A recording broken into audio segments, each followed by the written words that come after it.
Hello and welcome to this week's DMI Team Talk. This is Sean here, tutor at DMI.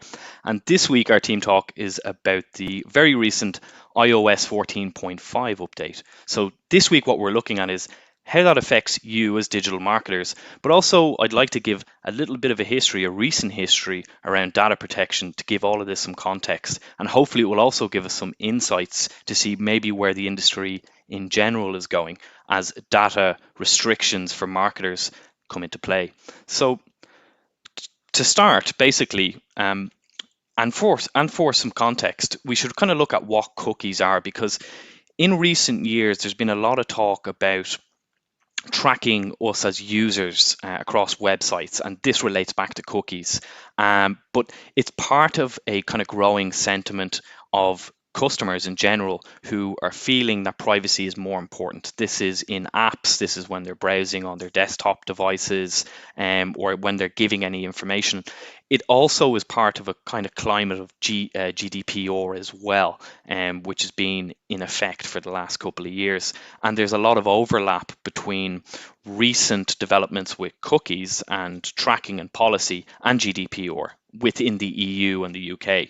So to give all of this some context, let's go right back and actually just explain briefly what are cookies. So cookies are very simply data files that are stored on your computer, and they record or assign you a user ID every time you visit a different website.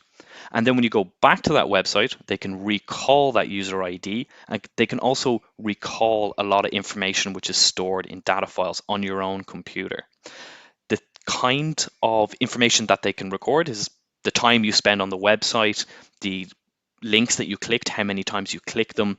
And you'll all have the experience of shopping online, leaving the website, coming back only to see the same items in your shopping cart. And that all goes back to cookies. And specifically, it goes back to the use of third-party cookies.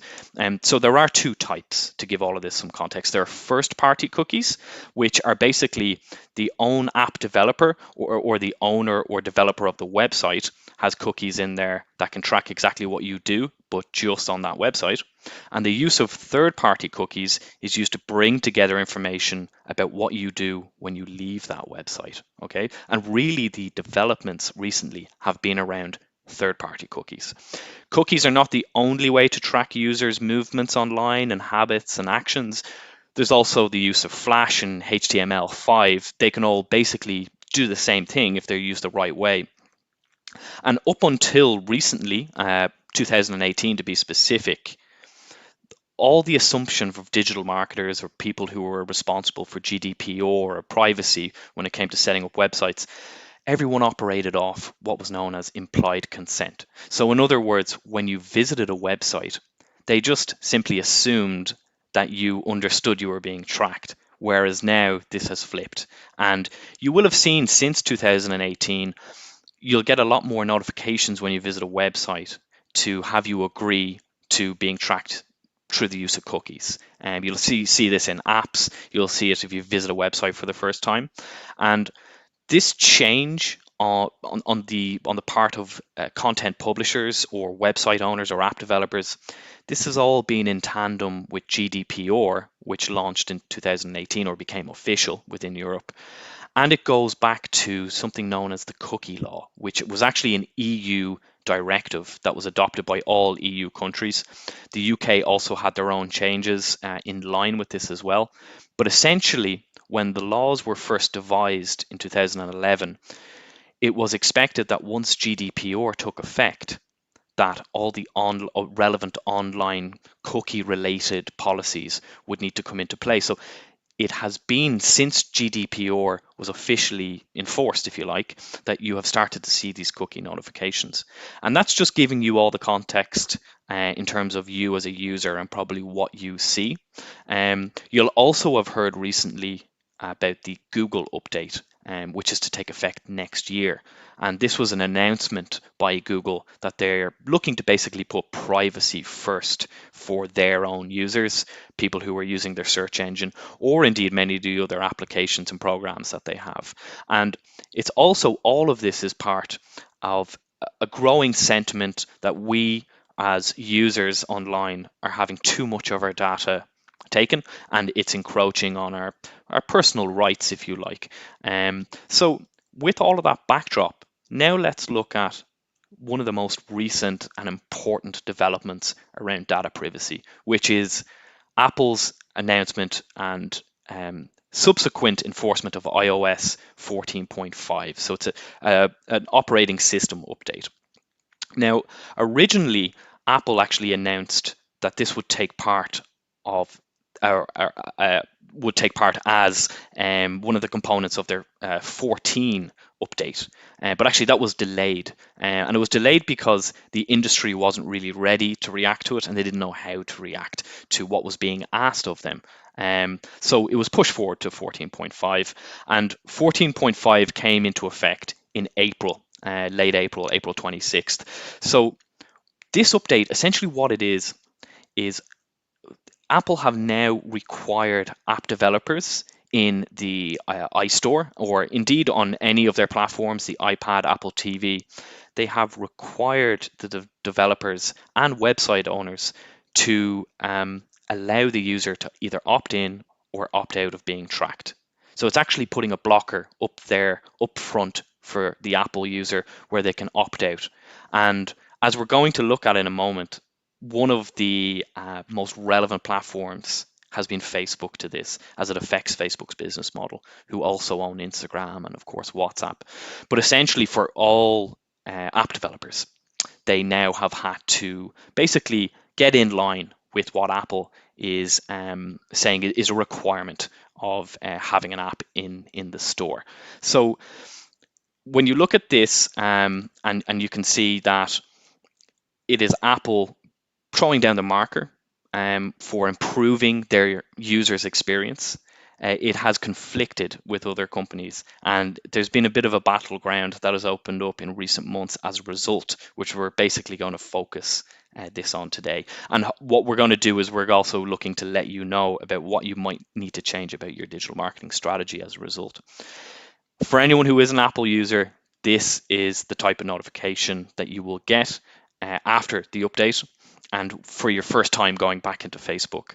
So essentially, it's putting up a wall here and saying, would you, the user, like to allow Facebook to track you as they have been in the last years? Or are you going to ask the app not to track you? So this is the new step in the flow, if you like, for anyone who's an Apple user. And not just for Facebook, of course, as we said, for any application. But for Facebook, the reason it's such a big deal is because, again, it feeds into their whole revenue model and how they service you, the Facebook user, with ads. So if we let's look at directly what's affected here on Facebook and Instagram. So there's no longer any more third-party tracking for users that opt out. In other words, if I go onto a website and I go onto Facebook for the first time and I opt out, and then I travel around doing my shopping, my e-commerce activity online, Facebook no longer knows what websites I was on, how long I was on those websites, the category of shopping that I've been doing, and it can't track me back to their own platform to serve me an ad from something I was looking at. We've all had this experience with retargeting ads, for example. If you've ever gone to book a holiday, you haven't actually booked on the spot at the time, you go back onto Facebook or Instagram, and magically you have an ad for the location and the destination that you were thinking of booking through the website you were thinking of doing it with.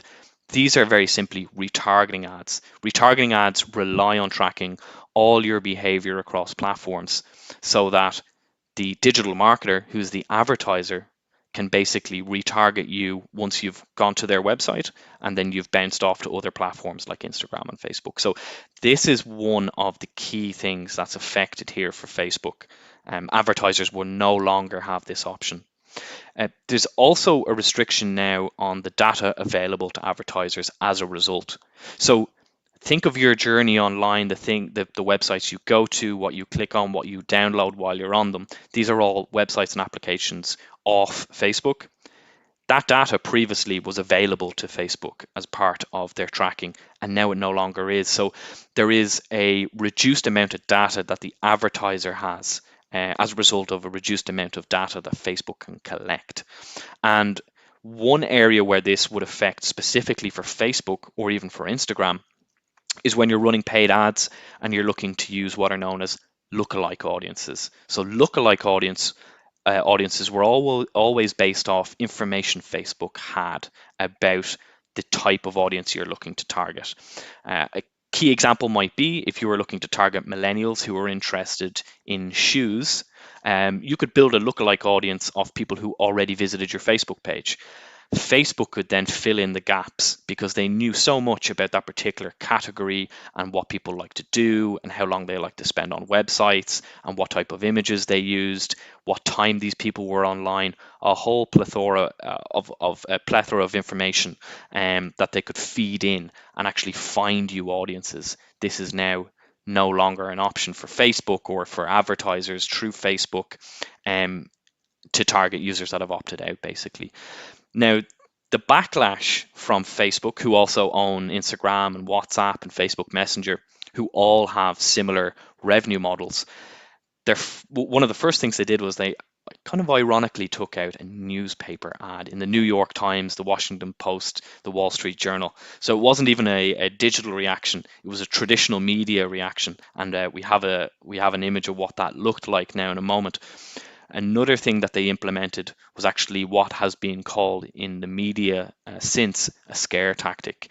So we'll see in the image they have suggested that Facebook may not be free or may no longer be free for iOS users who opt out of being tracked. We'll look at this first image. This is the newspaper article which ran, or advert, I should say, in all prominent US newspapers.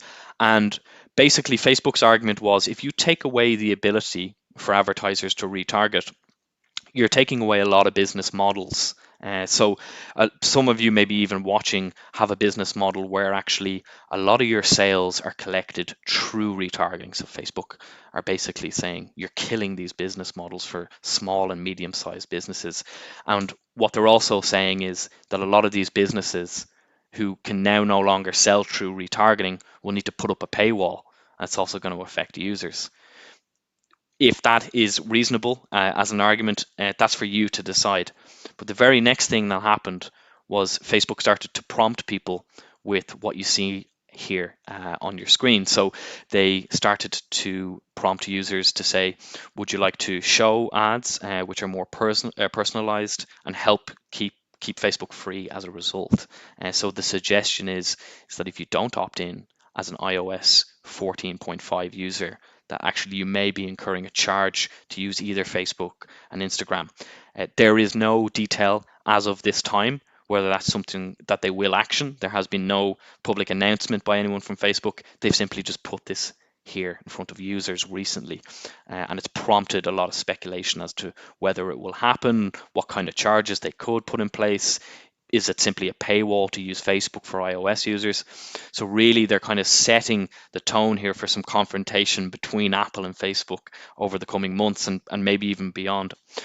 But let's confirm again the kind of effect this is having on Facebook and Instagram's model, and therefore the kind of effect or ramification it's having for you as a digital marketer and the kind of capabilities you have using Facebook and Instagram. So as we've identified, Apple's update is a direct threat to personalized ads that are specifically ads which are showing you the exact product or that you have been viewing or that you might view, based on all your data and information about your behavior online. We've all, had a very similar experience maybe where actually you've been shopping for fashion online. You've been looking at shoes and a t-shirt and a pair of jeans, and you'll see a carousel ad when you go back to Facebook, which will allow you to scroll across the exact products you were looking at. These are the types of ads that are now under threat, specifically for Apple users that have opted out. A recent statistic that has been published is around how many people are actually opting out now that they have the choice. And if you look at the US market specifically, 96% of iPhone users have actually chosen now to opt out of Facebook tracking. And this is obviously most of the market. It's a massive number. But even still, as Facebook's overall revenue model, it's actually still only 5%. But it's 5% of 84 billion. So it's a very significant amount of money, and hence it was met with the press releases and the ads in papers and the quote unquote scare tactics. But it's going to be interesting in the next year to see actually what the real impact of this type of opting out is, because this figure here of 5%, it only speaks to retargeting, whereas actually completely a whole market of device users opting out will have other ramifications as well, which have probably are yet to be seen. But currently, if we just look at developed markets, we see that iOS in less developed markets can account for a single digit percentage of all mobile and device users. On average worldwide, 27% of us are Apple users, or more specifically, mobile Apple users. We have iPhones, but in developed markets such as Japan, the US, the UK, that is a much more significant number. In the US, it's almost 60%. In Japan, it's even higher. In the UK, it's almost 50%. And these are the markets with the real spending power, or these are the markets that are very relevant for e-commerce to Facebook and Instagram. So it hasn't been fully realized yet how this impact will affect Facebook and Instagram revenue-wise.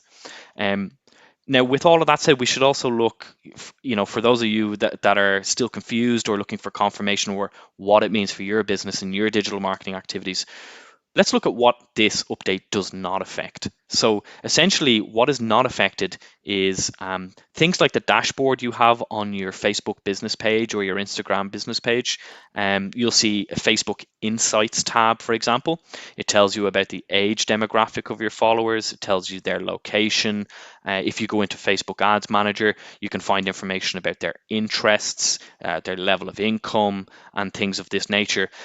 The reason these are not affected is because Facebook collects this information from you when you're on their platform. So to confirm, what Facebook and Instagram can do is they can still collect freely the information that you submit to them, or they can freely use the information that they can collect as a result of your behavior on Facebook and Instagram. And to confirm, the change is now that they can't track what you do off these platforms. If we look at Facebook Ads Manager, for anyone that uses Facebook Ads Manager, let's say for paid ads, it's actually, as an interface, unaffected. In terms of the reporting that you'll see in there, largely unaffected. For those of you that use it, you will know that the kind of results that you will see in there when you run a campaign is your cost per click, the location of the people who, let's say, clicked on your campaign. You'll see things around the gender and so on. And you'll also have information about perhaps like, let's say, for example, the amount of views on a video. So all of this is actually unaffected, all of those metrics. It's more so the data that is used to find audiences that is affected, whereas the reporting is basically intact. The ads targeted by, or that you might be targeting using demographics or interests, again, they're unaffected, because if you go on to launch a paid ad on Facebook and you choose people who are football fans, Facebook already knows this information or ascertains this information. If you like other football related content on Facebook, you follow certain other businesses or other interest pages that are football related. So you'll still be able to set up ads and target people based on their interests on Facebook, or by their demographic, by their age, sex, location, if they're engaged, for example. When you're a Facebook user, you tend to update your status if you're engaged or single or married. So Facebook still has a lot of this information. So it hasn't really impacted actually, the kind of 80% of the marketing funnel, that kind of brand awareness or consideration stage. It really is the retargeting at the bottom of the funnel that this is going to impact. And as well, it's helpful to confirm that this is specifically iOS users and retargeting of those users. So if you're in a market where the majority of people your ads were being served to are Android users, you're completely unaffected. This doesn't affect you at all. Everything is continuing as normal for Android users, and there will be no changes that you will need to make as a digital marketer. And one bit of advice actually is, if you're unsure about your market and how many people were iOS and users and how many people were Android users, that information is available in Ads Manager to break down. So you can go and find that information. And you can even find how many people who actually purchased through your retargeting ads were iOS users and Android users. And if you haven't done so already, actually calculate what percentage of your business or paid advertising activity this is going to affect. If you're interested in follow-up reading on this subject and where things might be going in the next year, there's a number of really key things for members, DMI members, to check out. We have the recent article, Privacy in the Age of Siri and Alexa, which does a bit of a deeper dive on all the topics that we kind of covered today. We have a really great webinar, which is around what is to come in a cookieless world here, and it's more so around the Google update, but it's very comprehensive, and it really drills down into cookies, how we use them, and how digital marketers use them, and it's really a must if you're trying to realign or rethink your strategy in the coming year. We also have another great article, Preparing for a Cookie-Free Future, which takes or has a lot of takeaway points out of that webinar. For those of you who are not DMI members, you can go straight onto digitalmarketinginstitute.com and navigate to the membership area, and you can actually sign up for a free trial for a week and check out a lot of this content here, and basically bring yourself up to speed with what is no doubt a turbulent year ahead of us, with Google's cookie updates and Facebook and Apple and Instagram all at odds. So it is something that is going to impact the industry massively in the next year and going forward, as there's a bit of a sea change here in terms of data collection and people's privacy and the kind of balance for that and digital marketers. But I hope you found this very informative. I'd like to thank you all very much for attending, and I hope to see you very soon for another DMI Team Talk. Take care.